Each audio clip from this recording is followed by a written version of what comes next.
Germanicus Piso, in order to begin the plans more quickly, after he reached Syria and the legions, was helping the most disreputable soldiers with generous gifts and bribery. When he had removed the senior centurions and strict tribunes and handed over their positions to his clients, he was allowing idleness in his camps, hooliganism in the cities, and soldiers to rampage in the countryside. Plancina, the wife of Piso, behaving herself as was proper for a woman, but she had attended the exercises of the cavalry and was hurling insults at Agrippina and Germanicus. This was well known to Germanicus, but there was a more pressing concern to be attended to the Armenians first. The belief that the poison received from Piso was increasing the savage force of the illness. And the remains of human bodies dug up were found on the walls and floors. Spells and curses and the name of Germanicus were being inscribed into lead tablets. Half-burned cremated remains had been smeared with rotten flesh and other items of black magic, which were believed to dedicate souls to the gods of the underworld. At the same time, men sent by Piso were being blamed because they were waiting for signs of ill health. These things were received by Germanicus as much in anger as in fear. He composed a letter which renounced his friendship to him. In a short time, Germanicus believed that he was getting better. Then his body became tired. When the end was near, he spoke to his friends standing by in this way. There will be a chance for you to complain in the presence of the Senate and to invoke the laws. But it is not proper for the friends to escort the dead man with futile complaint, but to remember the things which he wanted and to carry out the things which he ordered. If you care for me rather than my status, you will avenge me. The friends, embracing the dying man's right hand, swore that they would give up on life rather than revenge. Not long after he died, with great grief for the province and surrounding people, foreign nations and kings grieved. So great was the friendliness towards his allies, the forgiveness towards his enemies. Because of his expression and eloquence, he had obtained the respect of all. And there were those who would compare him to Alexander the Great, because of his appearance, short life, manner, and place of his death. For they declared that both of them, endowed with a handsome body and descended from a noble birth, died scarcely 30 years old.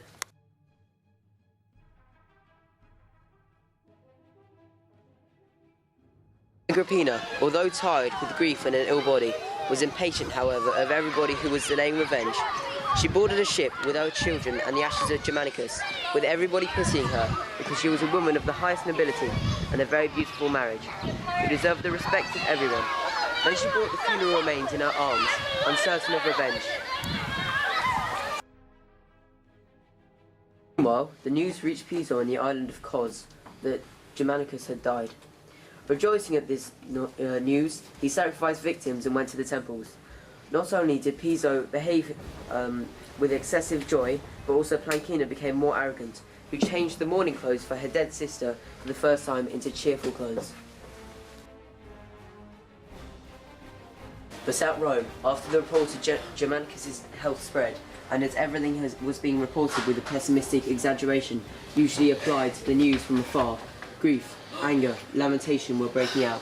Evidently, because Germanicus was banished to the furthest lands, and that the province was entrusted to Piso, the death of Germanicus, when it was announced, so inflamed this kind of talk among the people, that before proclamation of the magistrates, and before a decree of the Senate, the law courts were deserted, and houses shut. Everywhere there was silence and mourning, and although they were not refraining from the signs of mourners, they were grieving deeper than their souls.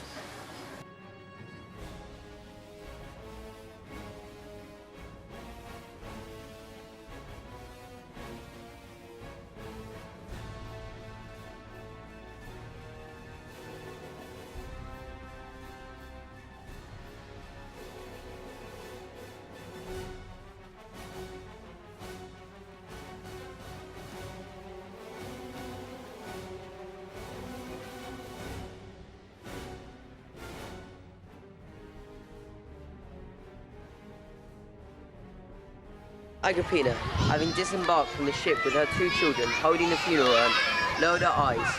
It was the same morning for all. On the day of the Senate, Tiberius made a moderate speech. He said, Piso was a representative and friend of my father. I sent him to Germanicus with the authority of the Senate to administer affairs of the East.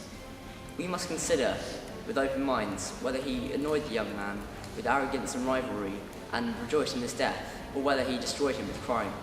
At the same time, we must also consider whether he urged on the legions to rebel. Then 2 days were allocated for presenting the charges, and after an interval of 6 days, the accused would be defended for 3 days.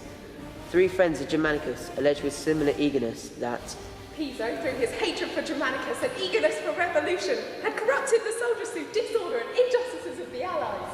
finally they alleged that He himself had killed Germanicus with curses and poison. then they alleged that Both Piso and Plancina, after they had performed rites and unspeakable sacrifices, had attacked the state with weapons. the defence faltered on the other charges, for neither the bribery of the soldiers nor the injustices against the province, nor indeed the insults against the general, could be denied. Piso could only refute the charge of poison. But at the same time, voices of the people were being heard. They said that they, without restraint of hands, if Piso escaped the verdicts of the sentences. Resentment for Plancina. She, while there was hope of acquittal for Piso, was promising that whatever his misfortune, she would be an ally and, if it were necessary, a companion in death. But she began to gradually distance herself from her husband.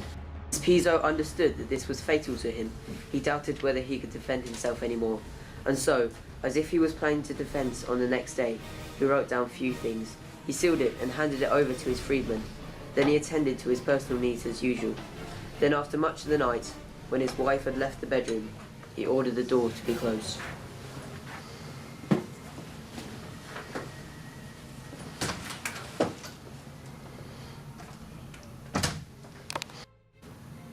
He was found at dawn, with his throat cut and a sword lying on the ground.